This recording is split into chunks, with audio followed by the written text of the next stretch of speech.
manifestation or a dark delusion? Is this real or just illusion? I'm lost in a wonderland of confusion.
Don't you wish that your weekend was longer than just 2 days?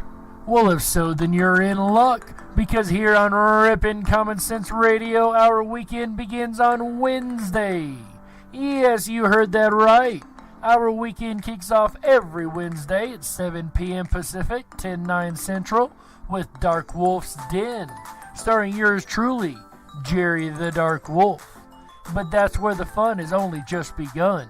Make sure you come back every Thursday through Sunday at 7 p.m. Pacific, 10/9 Central, for the Rippin' Rabbit Hole live show, starring AJ the Rippin' Rabbit.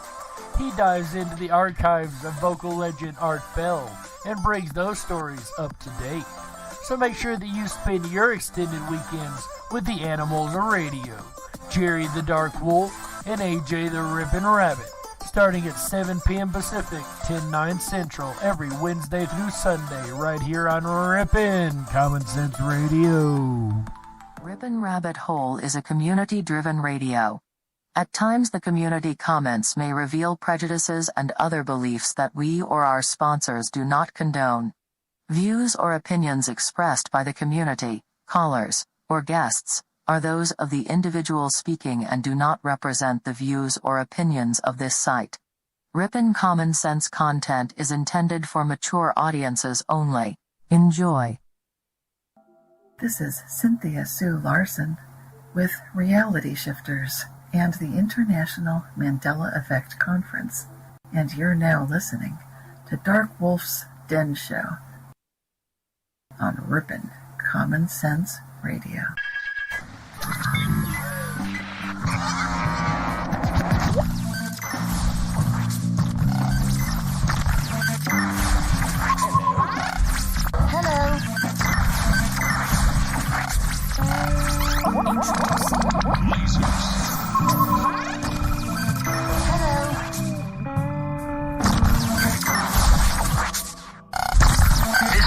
Is now the ultimate power in the universe. This is your man Meta, aka Propagate This Light, and you're now listening to Darkwolf's Den.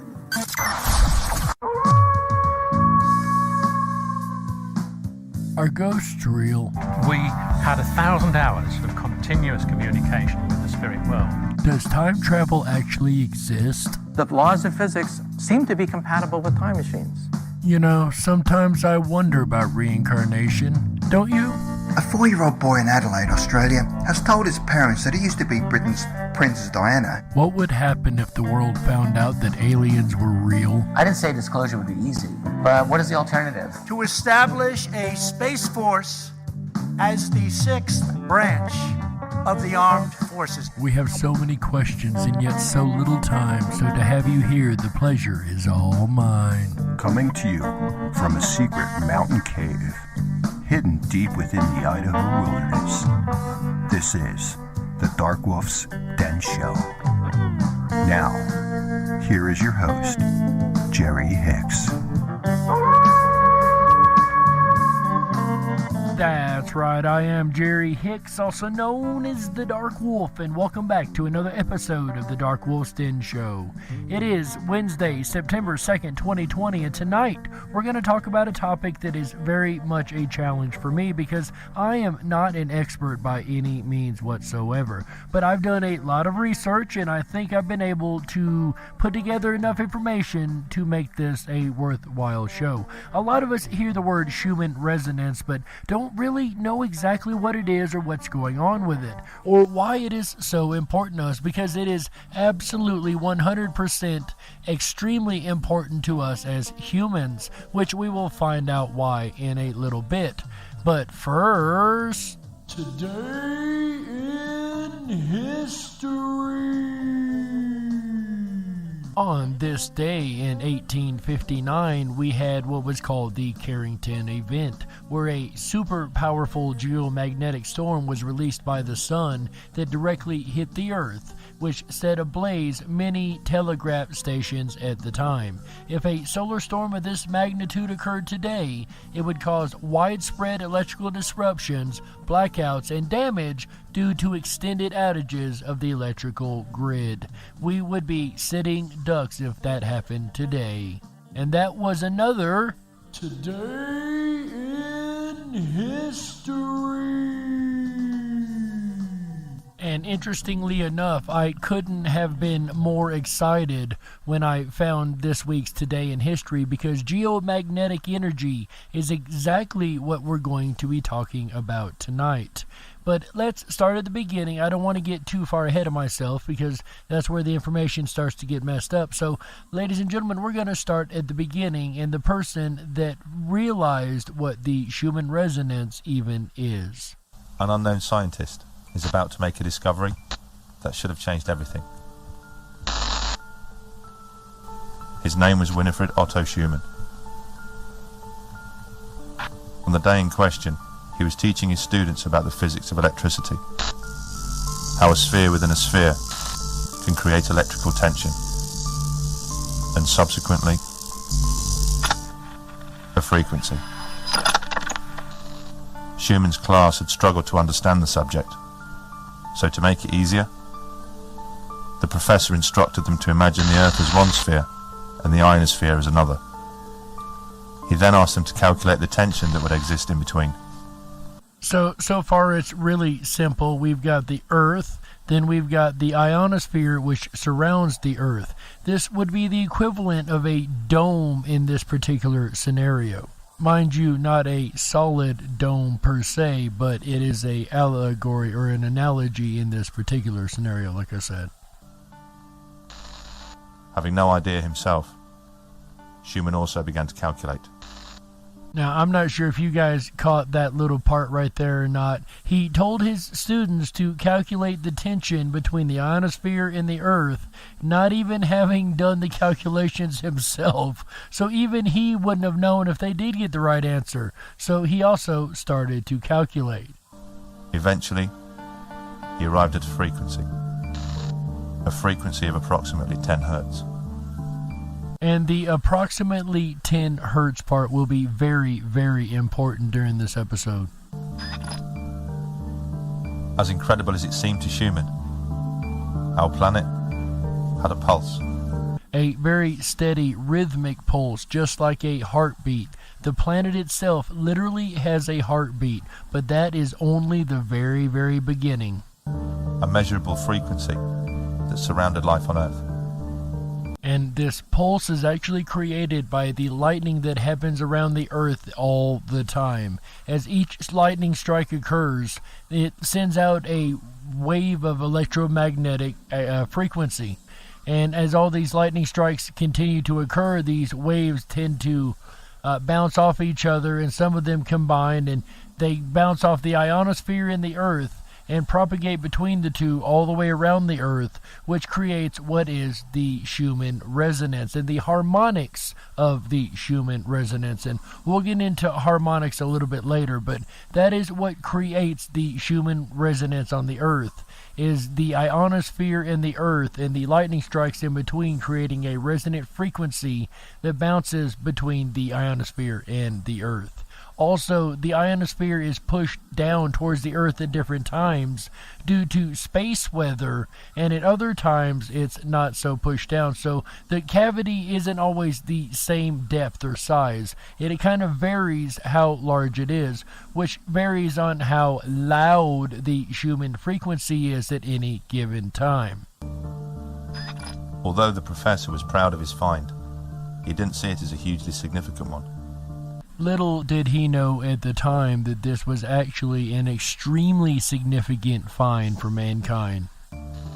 Especially as it was only published in a small science journal, confined to the back pages, under the heading of Schumann resonance. And as we know, dogmatic science doesn't like giving up their positions, so if they do have to publish something that it goes against what they believe, they're just like the newspapers will hide it at the very, very back corner of the page. It would take several years, and an incredible twist of fate, before the professor would begin to realize the true importance of Schumann resonance. Remember a moment ago when I said the almost 10 hertz will be very important? Well, here we go with this. The discovery was remarkable. Schumann resonance wasn't just similar to the alpha waves of the human brain, it was identical. At 7.83 hertz. But think about that for a second. The frequencies of the Schumann resonance are identical to brainwaves, and again, this is only the beginning. The brain's frequency which controlled our creativity, our performance, our stress, anxiety, and our immune system, had somehow tuned in to the frequency of the planet. Pretty much every system that is responsible for keeping us on a normal basis during waking life. The pulse of the earth had become the pulse of life itself. Humans are so tuned into the Earth's frequency that if we get away from it from any amount of time, we actually show physical and mental distresses, as was learned by NASA astronauts. The first astronauts to go into space had a lot of physical and mental issues and illnesses and things like that. And NASA finally realized when they put a Schumann resonance generator on the craft going into space with the astronauts on it, that the issues were suddenly immediately squashed. And we'll discuss more of that here in just a little while. But when we talk about the frequencies and the Schumann frequencies, let's really define what we're talking about. What is a frequency? The frequency of a wave is measured in hertz. This refers to the number of oscillations the wave makes each second. Frequencies range from a billionth the size of an atom to the length of the universe itself. In theory, frequencies are infinite, so ultimately endless. If this was a coincidence, it was nature's most spectacular. And there's that word coincidence again. You know, over here we don't care much for that word. It really makes these old wolf ears pop up, because when you start hearing about coincidences of nature and the universe itself, you really have to take notice. And another strange coincidence is the Schumann resonance, like I said, is 7.83 hertz. However, that's not the full story. There are actually a couple other harmonics of the Schumann resonance, from 14 hertz to 22 to 36, and I want to say all the way up to 60 hertz as of 2019. That is the highest they've seen it hit. But that does not necessarily mean that the Schumann resonance is rising. But we'll get to that in a moment. The intriguing coincidence, if you will, and again, we don't like that word over here, but what is very intriguing about the information of the harmonics of the Schumann resonance is the fact that it is entrained with the same harmonics that are used in different brain waves. Whether you're in a deep sleep, taking a test, or watching a YouTube video, your brain is abuzz with activity. There are millions of electrical pulses passing between neurons that are sending messages to each other. When those signals spread, clusters of neurons start getting feedback from others, and networks of cells synchronize their firing. It becomes a repeating cycle or rhythm, a brainwave, or as neuroscientists call them, neural oscillation. Not only is the brain creating brain waves at all times, we are also emitting these brain waves into the environment at all times. That organized electrical activity is strong enough to be detected by electrodes on the scalp with a technique called electroencephalography, or EEG. And that's allowed us to study brainwaves to try to make sense of the brain. While things are still pretty mysterious, lately we've been making strides to link brainwaves to things like consciousness, memory, and maybe even certain diseases. Now, brainwaves aren't one size fits all. There are actually lots of different electrical patterns defined by their frequency. All right, guys, pay attention. This is where things get really, really important. They're measured in cycles, or the number of times the neurons are firing per second. Brainwaves also vary in amplitude, with lower amplitudes as they speed up. There are 5 main types, and there's no hard and fast rules about their functions. But generally, the higher frequency the wave, the more alert and awake you are. So the slowest of these 5 waves, which are of relatively high amplitude, are delta waves. Once again, the slower they are, the higher the amplitude. So the delta brain waves would be at 1 to 3 hertz, but a high amplitude. And we'll discuss the difference there in just a little bit. They're typically linked with deep sleep. Slightly faster are theta waves, which are often associated with daydreaming or meditation. These are between 4 and 7 hertz in the brain and are just a little more quiet than the delta brainwaves, a little lower amplitude. The next step up are alpha waves. These are common when you're awake, but relaxed, like when you still have your eyes closed. Alpha brain waves are between 8 and 12 hertz in the brain, and they're just a little bit quieter than the previous ones. However, these are when, like she said, you are relaxed, kind of laying down and daydreaming, picturing a beautiful beach scene or something. That would be a lot of alpha brain waves being produced. Beta waves are even higher frequency and lower amplitude. And that's beta waves, not to be confused with theta waves that we spoke of just a moment ago. The beta waves are 13 to 38 hertz, a little more quiet than the others, and associated with mental intellectual activity and outwardly focused concentration. This is basically the alertness level you're at during any given waking moment. And seem to happen when you're awake and thinking about something. The smallest, fastest oscillations are gamma waves. Gamma waves are between 39 and 42 hertz and are the fastest yet the quietest of the brain waves and modulate perception and consciousness. They tend to be around when you're deeply focused on something. Now, even though we talk about beta waves when you're in class or delta waves when you're sleeping for simplicity's sake, the reality is that your brain is abuzz with all different frequencies of waves. It's just that certain ones are more dominant at any given moment, depending on what you're doing and how you're feeling. If you're chilling at the pool and sometimes closing your eyes to bask in the sun, you probably have a lot of alpha and theta going on. And remember, these brain waves, they control every function within your body, including the way you think, act, and feel at any given moment. But there's still some beta waves in the background. It's not like your brain has the exact same wave frequencies throughout the whole thing. If you look at the readings from individual electrodes on an EEG, you can see that different regions of the brain are more commonly linked with certain waves. Alpha waves, for instance, are usually strongest at the back of the brain in the occipital lobe, which handles vision. One of the amazing things about brain waves is that these common frequencies are remarkably similar across different species, like cats, bats, and us. But at the same time, they might be very different between individuals.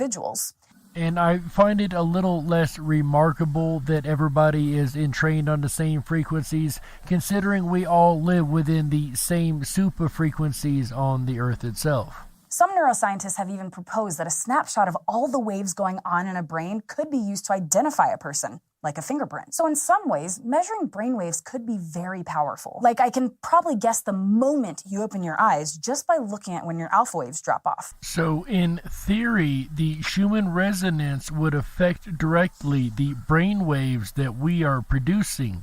Equally, though, the brain waves being produced might also affect the environment. For instance, on 4/4/20, the April 4th of this year, there was a worldwide meditation done. And interestingly enough, at the exact same time that the meditation was happening, on a worldwide scale, mind you, the Schumann resonance frequency got very, very loud for the entire time that the thing was going on. And what I mean by got loud was the amplitude got really, really high. The chart that most people look at, that green chart, was completely white for quite a few hours while this event occurred, interestingly enough. But there is a direct tie, even scientifically, between the Schumann resonance frequency and the human body. So what did all this mean? It wasn't long before somebody tried to find out. His name was Rutger Weaver, an acclaimed scientist from the Max Planck Institute. In the early 1960s, the professor constructed an underground bunker in order to examine the circadian rhythms of man. The circadian rhythm is the day-night cycle that is engraved into all life. Over a 30-year period, the professor conducted experiments in which student volunteers would spend several weeks at a time living in the bunker, completely shielded from the natural resonances of the Earth.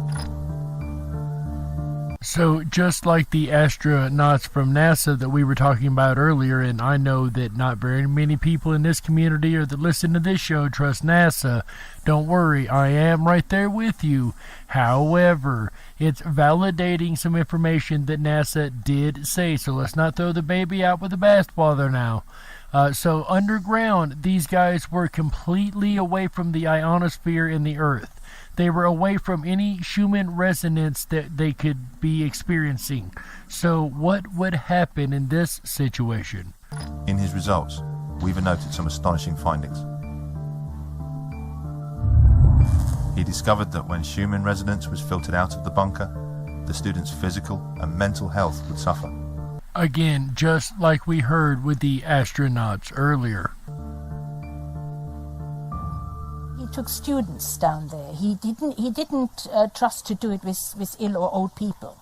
He took young students down there because he knew, Weaver knew that there would be an effect. And though one could question the experiment at all because the experimenter knew there would be some kind of effect, at least he did try to negate it with using younger people as opposed to ill or older people or people that might be at risk for whatever reason. So obviously underground you don't have Schumann resonance, you only have the transverse magnetic fields from in the Earth.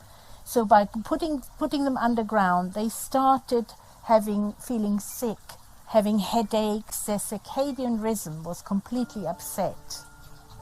I find that just absolutely amazing that the circadian rhythm and all these things went on and were upset the moment they were away from the Schumann resonance frequency. And I even dare to guess that perhaps their body was actually transferring to a different frequency or rhythm, maybe a more natural rhythm to the human than that of Earth, but that is only speculation. The interesting thing was, when he just introduced the 7.8 hertz frequency with a magnetic pulse generator, that immediately stopped. Weaver would secretly introduce the 7.83 frequency to the bunker via a man-made transmitter.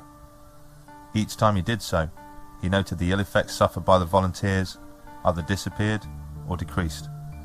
Their stress, headaches and emotional distress was reduced, and their sense of well-being was restored. All by the introduction of Schumann resonance.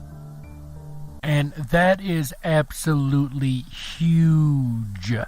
That means either we need the Schumann resonance at any and all times, or the body actually becomes something else, is a different Schumann resonance that it actually resonates with naturally that isn't found on Earth, but as long as we are within Earth, we are sated, if you will, because it's enough like what it might be elsewhere. Just again, speculation. Weaver's research had revealed an incredible connection between human health and the natural frequency of the planet.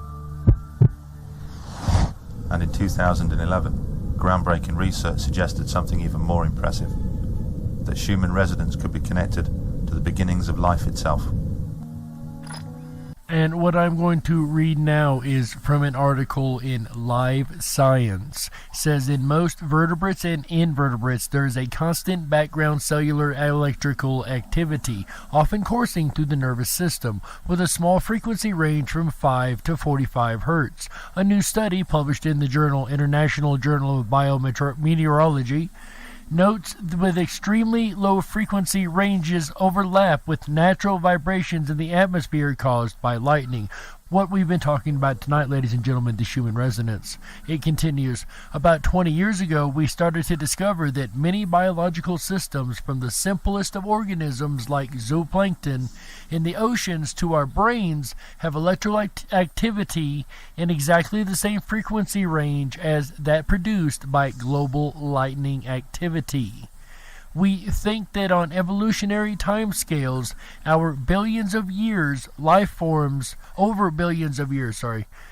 life forms may have used what nature has given them and have somehow either synchronized to those frequencies or adapted to them. And I dare argue that human life may very well have adapted to these frequencies opposed to grown with the earth with them. And there's a lot of arguments of why we might not be from the earth, but that's a whole nother topic for a whole nother show, guys. We're here to talk about the Schumann resonance.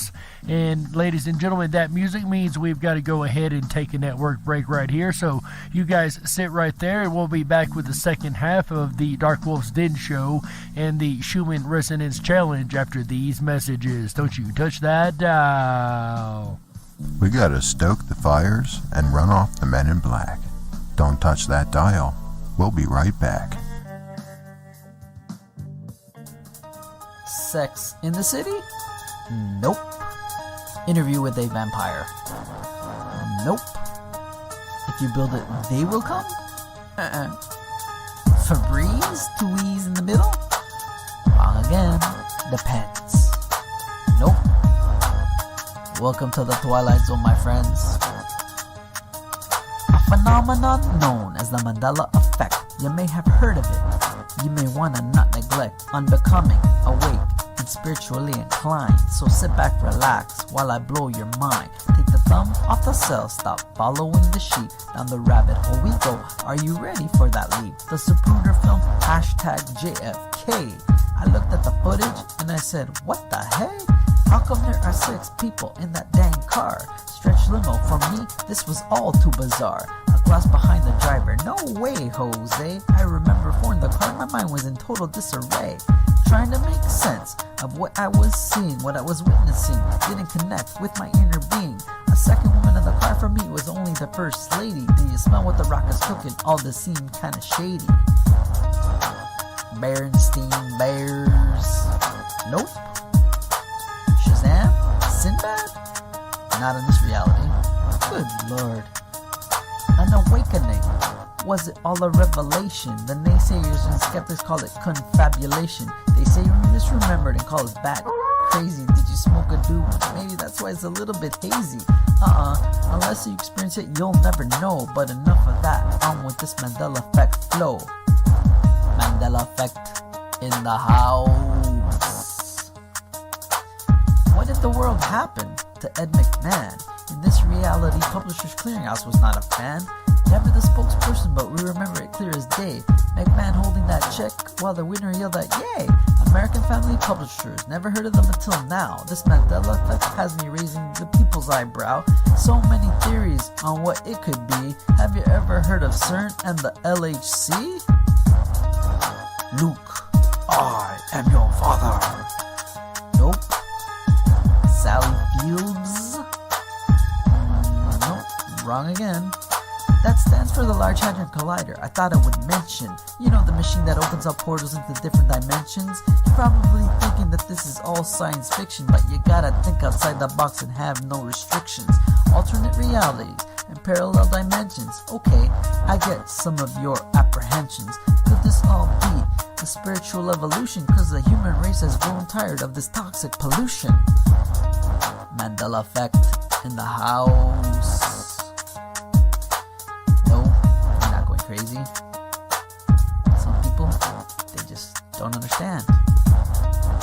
That's just the way it is. You know?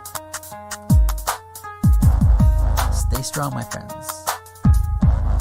That's just the way it is. Dolly has no braces? Are you serious? Good lord. Joel Osteen. So what the heck happened to the owl? Oh my gosh. Oh, this is definitely the Twilight Zone. This is crazy.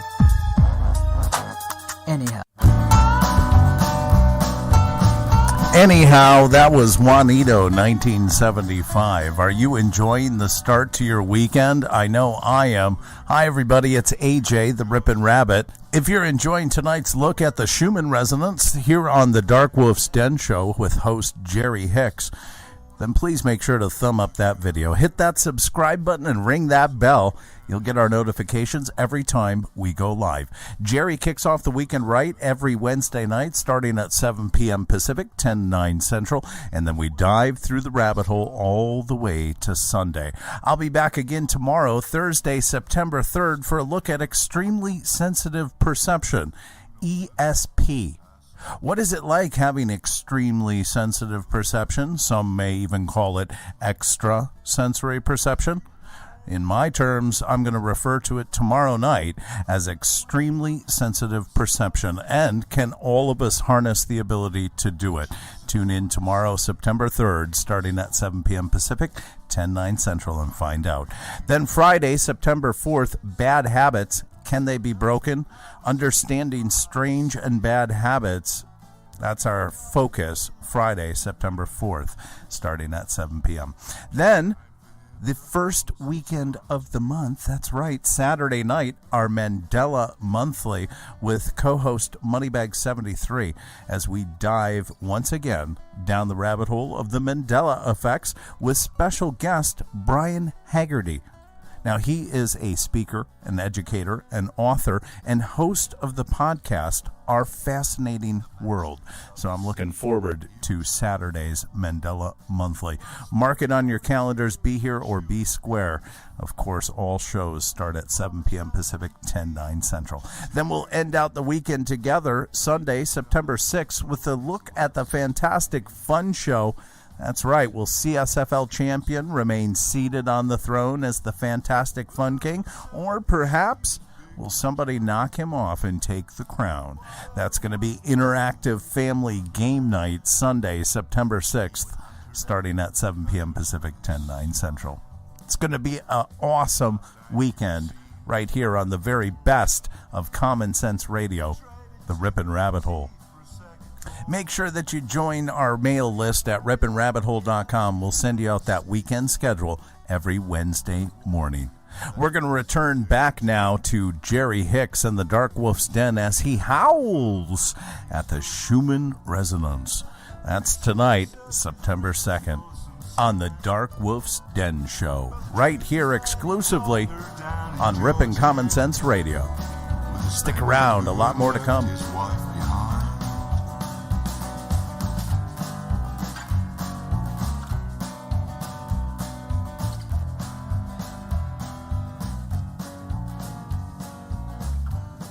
If you were meant to be controlled, you would have come with a remote, but you didn't. And that's why you listen to the Darkwolf's Den Show. Now, here is your host, Jerry Hicks. That's right, I am Jerry Hicks, also known as the Dark Wolf, and welcome back to the second half of the Darkwolf's Den Show. Whether you're on the edge of reality, the edge of the galaxy, the edge of your seat, or anywhere in between. We're glad you chose us to be right there with you. Ladies and gentlemen, tonight's topic is the Schumann resonances.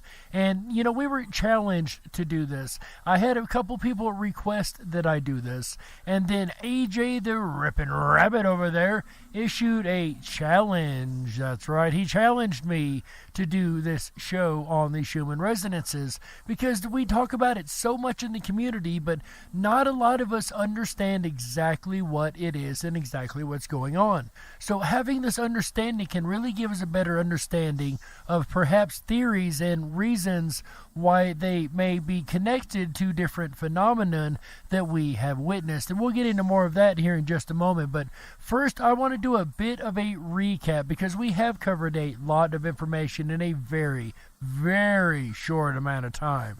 So we're going to do just a quick recap on a very simplified explanation of what the Schumann resonance is, or at least how it is caused. Schumann resonance, as you know, it's a phenomenon of the standing waves existing in the relatively narrow gap between the surface of the Earth and the ionosphere. Due to the active lighting activity, we have a permanent, it's about like 50 strikes a second.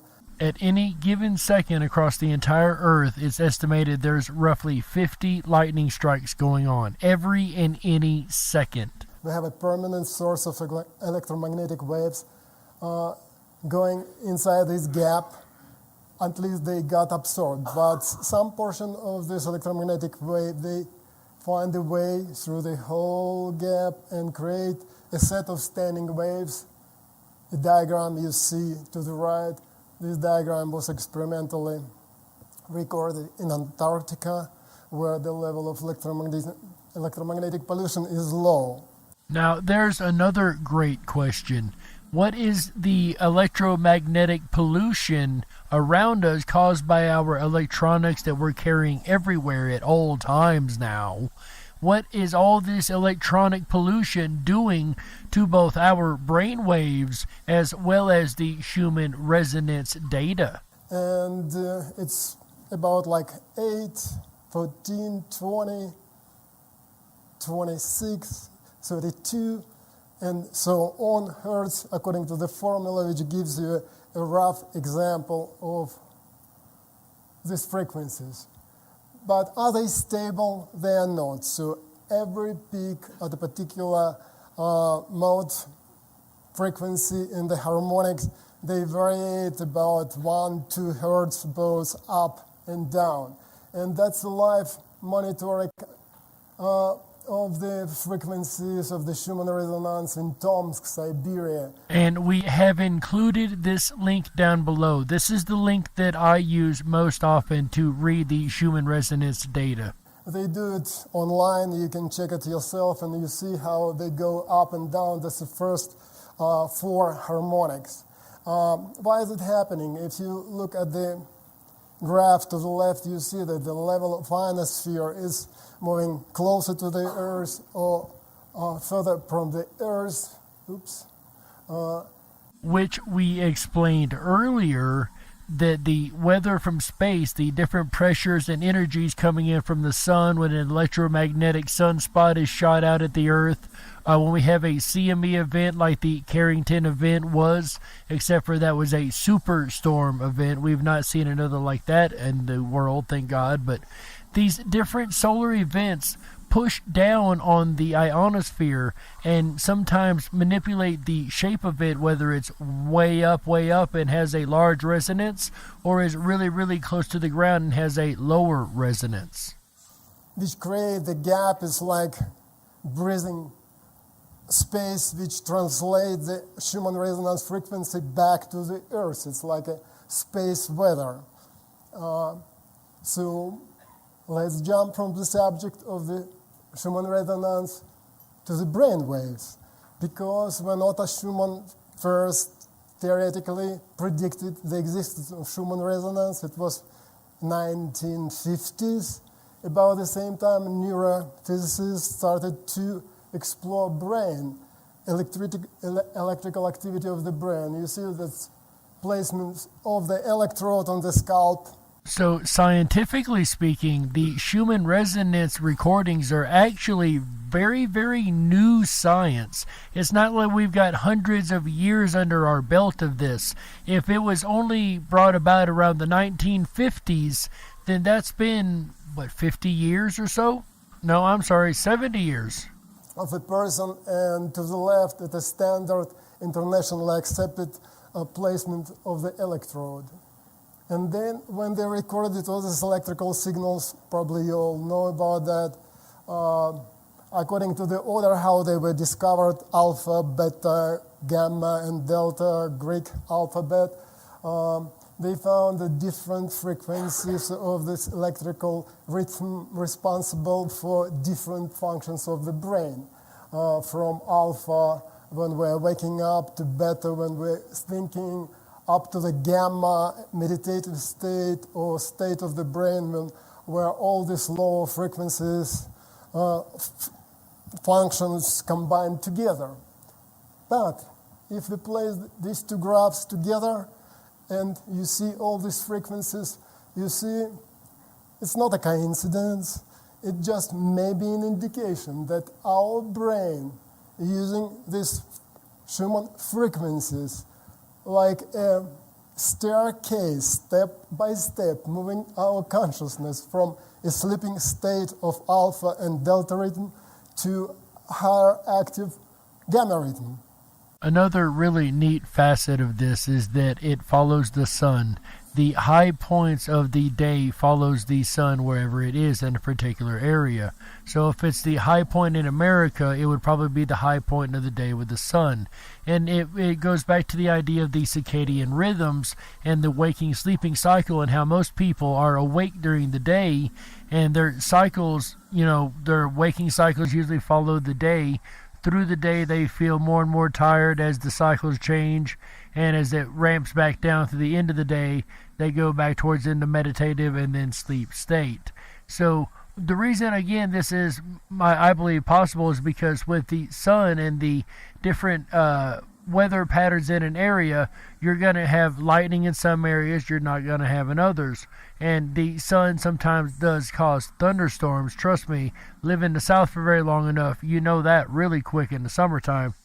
So these different factors add up to contribute to the Schumann resonance every day, and it follows, like I said, the circadian rhythm pattern of the regular day-night cycles of people, generally speaking. Of course, I have night-day cycles myself personally, but that's a whole different, type of ball game right there. We're talking about most people, generally speaking. Okay, so what's going on there up there? So that's measurements made by the Russian satellite Chibis, exploring the Schumann resonance frequencies all over the globe, and that particular graph was taken over the Japan, if you see to the left. There's all these power lines, and to the right you see frequencies, including Schumann resonance frequencies, which are not noticeable. But what is noticeable? Power lines, 60 hertz and 50 hertz lines. Japan is a lucky country. They use two standards, like European 50 hertz and American 60 hertz. And two peaks, the most distinctive peaks. So it looks that all industrial activity, all this electromagnetic fields, they mask Schumann resonance frequencies, which we now know are beneficial for us. And once again, it goes back to the question I asked just a little bit ago. What is the issue we are going to have if we introduce too much electronic pollution? Can we really sound out or scream down, if you will, the Schumann resonance and mask it enough to the point where it is not being able to be detected by the human body, and therefore could we be causing ourselves more problems than we're creating helpful solutions for? We're surrounded by all these electrical appliances going back to Earth. Are they harmful? What do you guys think? Living in a soup of radio waves and electromagnetic pollution 24/7, is it harmful to us? Do you think it might have some negative effects? maybe the randomness of the waves propagating in ways that are not necessarily as healthy for the human body as the Schumann resonance, and possibly even to a point that it drowns out the Schumann resonance frequencies?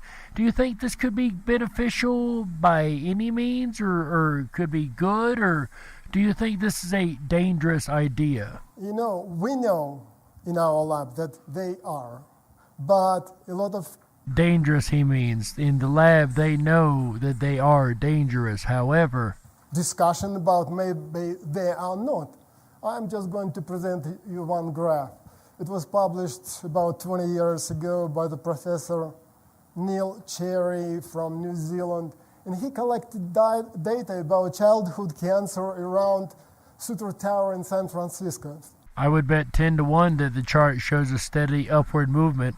From the 1973 to 1988, all cases were combined together for children younger than 21 years old, and then they put all this data on a graph where you see to the left the number of cases, it was right, you see distance from the tower. The closer you are to the tower, the more cases of cancer. Now, is anybody here actually surprised by that data? Go ahead and raise your paw. Go ahead and put a 1 in the chat room if you're actually surprised by that data. Or go ahead and put a 2 if you kind of figured that's what would happen. You can make conclusions yourself. So, in our lab, we're working with Yuri for 35 years, but I moved to Oregon 5 years ago. And we started on working on these devices probably 6-7 years ago. Is it possible to do something to counteract this potentially harmful effect? And the device, which is we called EMF transformer. And do not take this as an endorsement from me of any product whatsoever. I am merely presenting information to you, but I promise it is leading somewhere. That's to the right, you see, was created. Actually, it's no more than a piece of plastic, polyurethane, if to go to more specifics. But it was irradiated, we call it infused, in the chamber, which Yuri just talked about. And they were placed on the phones, on the computers, anywhere we think of a possible electromagnetic radiation. First samples of this device were sent to Arizona, to Dr. Fannin. He's a specialist in quantitative EEG for his evaluation. He used the pilot study on 5 men, 5 women of different ages, normal health, and then that diagram was created. That's a normal state of our brain according to EEG. And in tonight's show notes, you will see these photos. The first one here is the green brain that you will see over there. Green is good. If it goes to red, it says about hyperactivity. If it goes to deep blue, it's a suppressed brain. So green is good, red is hyperactive, and blue is suppressed. Got it. So then a telephone was placed, you see on the picture to the left. And then you see hyperactive frontal lobe electrode placement. And this would be the second picture, the left side of the picture with the red in the front left-hand corner. My mother told me never show on yourself, but okay. I can do an exception. And to the right, you see the picture when this sticker, this plastic, was placed on a phone. And the brain goes to normal activity. Again, I am by no means endorsing any product. But if this is true, and this actually is the difference in your brain when a brainwave change around electronics occurs, how often are you around electronics? What is this doing to your brain? Is having a hyperactive brain a good idea or a bad idea? I don't know, but I think it would lead to anxiety and more worry and stress and just negative emotions, fear, things like that. And how easy would it be to manipulate the amount of signal or the power of the signal coming in to really mess with somebody? Or is the amount of signal going to eventually get to the point where it's going to be disastrous to humans because of the amount of frequency in it is cutting us off from the Schumann resonance? And we've heard that causes depression, sickness, headaches, a lot of really bad effects. And we also see these effects within people on a natural and a normal basis. There are some people that are really, really, really sensitive to electromagnetic interference, and I would also assume they would be more sensitive to the Schumann resonance interference, or interference of the Schumann resonance being there. Now, I can tell you from the Mandela effect research that I personally have been a part of with Chick and SMQ and a guy named Jim Johnson, and forgive me, buddy, for saying it on the air. At least I hope that's your name on YouTube only. But anyway, I cannot stress this enough how interesting this is. I can tell you, like I said, from personal experience, that there is a specific waveform, a signature waveform that shows up within the Schumann resonance data. And I've done information about it in previous videos on the DarkWolf's Den YouTube channel over here. So you guys might want to go back later on and watch that. But what we found is a specific signal in the Schumann resonance data. And every time this signal occurs, we suddenly see a large uptick in the waves of Mandela effect that occurs. So we see a rise in the wave trough, and then a lowering as the signal disappears and it changes. Usually within a couple weeks it tends to go back down. But what we know now that it's about space weather and frequencies going on around the Earth, and these frequencies can easily be manipulated like machines like HARP. HARP is actually made to use the ionosphere to try to do over-horizon communication, which is impossible by standard communication means. But if you can heat up the ionosphere somehow, according to them, then you can actually do over-the-horizon communications. What you can also do is gain weather control and human control, because if you're messing with the ionosphere, then you're messing with what's creating the resonance to begin with, and manipulating that is not going to be a good idea in the end. That is going to bound to be having some effects on us as human beings. But we definitely have seen this specific pattern show up, this specific waveform within the data of the Schumann resonance information, and every single time this waveform shows up, there is what the community, the Mandela effect community, calls a shift, or a bunch of things in reality suddenly have changed all at once. And I can attest to this multiple times, because for a little while there were only 3 of us that knew that this signature existed. And every time we would see it, we would verify it with each other, and the entire community would verify it to us without us saying a word. And it was either a really odd, that word we don't like here, coincidence, that it happened every single time, or there's actually something more to it. What more? Why is it happening? What has it got to do with the Mandela effect? Now, after what I've learned about the Schumann resonance, I am more confused than I was before.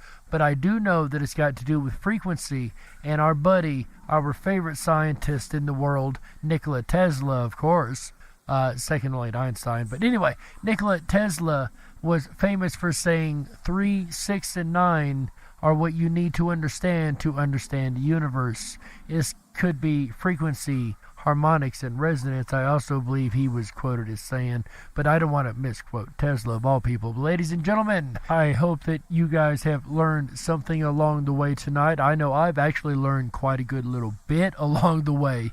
I appreciate this challenge, AJ. I hope we have done this topic well. But in the end, ladies and gentlemen, what do you think? Do you think it is something going on with the Schumann resonance that is a little unexplained by science?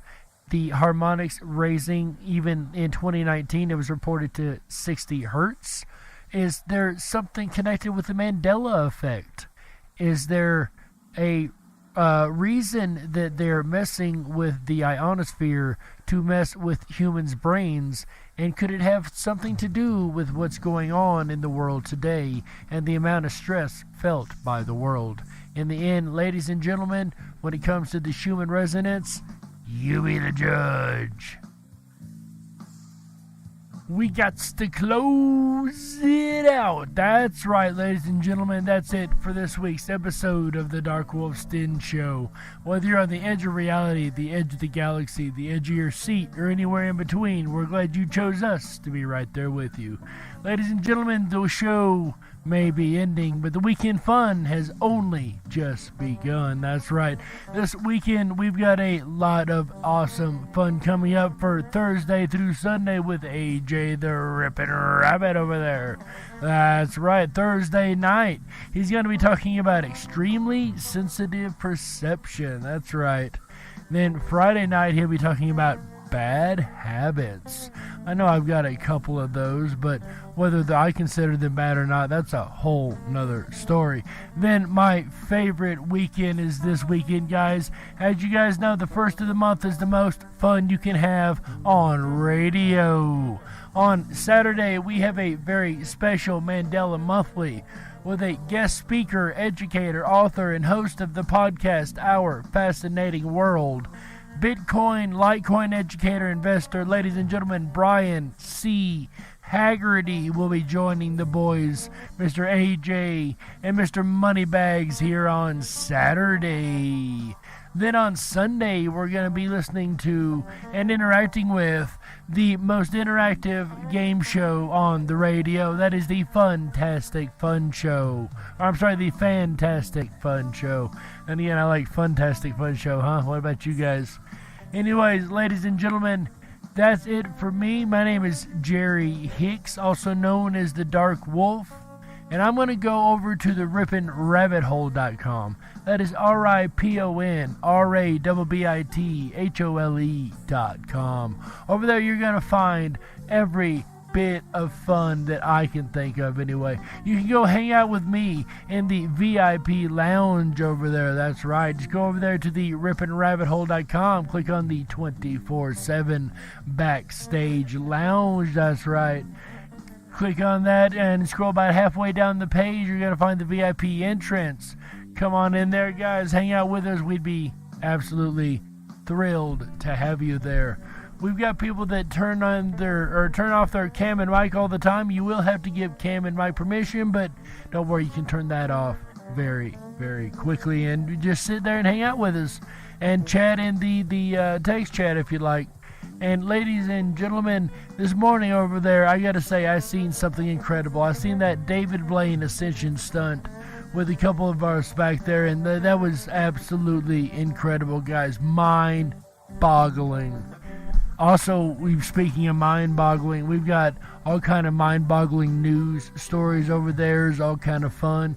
And if you want to send us a shout-out like you heard at the beginning of the show, that is really simple to do. You go on down to the bottom of every page on the rippinrabbithole.com. Hit the big red button. That's right. Send us 30 seconds of audio, and we'll get that shipped out on the air for you, as we did with Cynthia and Propagate. Guys, we have a new show coming up, and we want to hear from you. We want to hear your stories about ghosts. Do you have a story where you've encountered a ghost or a ghostly tale that you would like us to hear? Share it along. If it's true, we want to tell it on True Tales Tuesday, coming up soon, right here on Ripin' Common Sense Radio. And ladies and gentlemen, like I said, make sure you come back Thursday through Sunday, 7 p.m. Pacific, 10/9 Central, for all of the amazing weekend fun with AJ the Rippin' Rabbit and rippinrabbithole.com. Ladies and gentlemen, I'm Jerry Hicks, also known as the Dark Wolf, and on behalf of AJ the Rippin' Rabbit and everybody at Ripin' Common Sense Radio, I wish you a wonderful rest of the day, and remember always, stay awake, but dare to dream. Bye, everybody. Oh, yeah. Oh, yeah.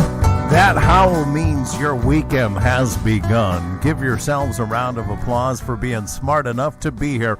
If you enjoyed tonight's look at the Schumann Resonance with Jerry Hicks and the Darkwolf's Den Show, please make sure to thumb up that video, hit that subscribe button, and ring that bell. You'll get our notifications every time we go live. Perhaps another day added to the weekend. True Story Tuesdays. I love it. I'll be back again tomorrow night, Thursday, with Extremely Sensitive Perception. What's it like having extremely sensitive perception, or ESP as some may call it?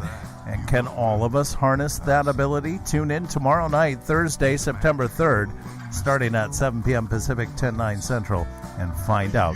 Then Friday, September 4th, Bad Habits, Understanding Strange and Bad Habits, and we'll look at how they can be broken. That's Friday, September 4th, starting at 7 p.m. Pacific, 10/9 Central. And guess what? It's the first weekend of the month, everybody. You know what that means. Saturday, September 5th, co-host Moneybag73 will be here for another installment of the Mandela Monthly. Special guest Brian Haggerty will be here. Speaker, educator, author, host of podcast Our Fascinating World. It's going to be open lines that night. We're going to take your calls as well as we end out the weekend then, Sunday, September 6th, with the Fantastic Fun Show. Will CSFL champion remain seated on the throne as the Fantastic Fun King? Tune in to Interactive Family Game Night Sunday, September 6th, starting at 7 p.m. Pacific, 10/9 Central, and find out. Can you believe it? The weekend has begun. Let the games begin.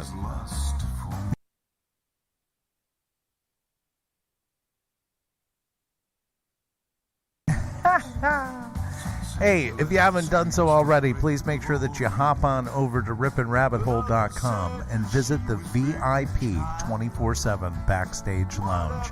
I'm going to head there myself, sit back and chill in my favorite chair, and talk to the gang, because for many of you, the conversation ends here. For the Rippin' Rabbits, it's just beginning in the 24/7 VIP chat lounge. We had an awesome watch party this morning for David Blaine in there.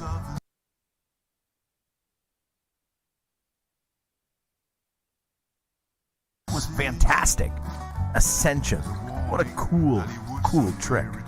Stay tuned as we look forward to bringing him on as a special guest very soon. Well, it's officially begun. And until we meet again, I'm AJ, the Rippin' Rabbit. Take care of yourselves and each other. Good night.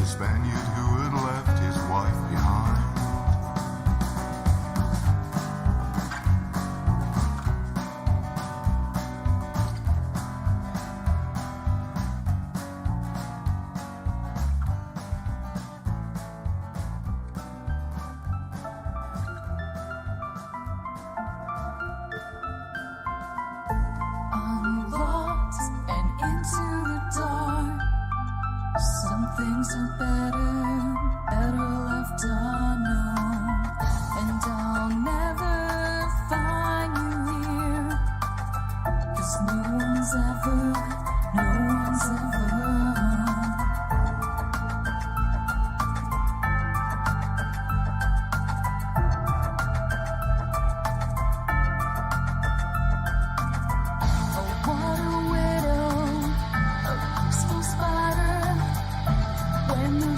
is clean, she's a sneaky hider.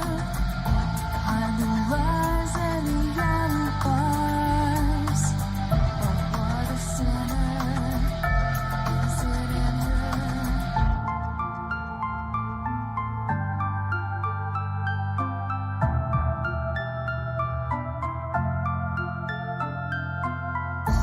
What's the truth in this riddle?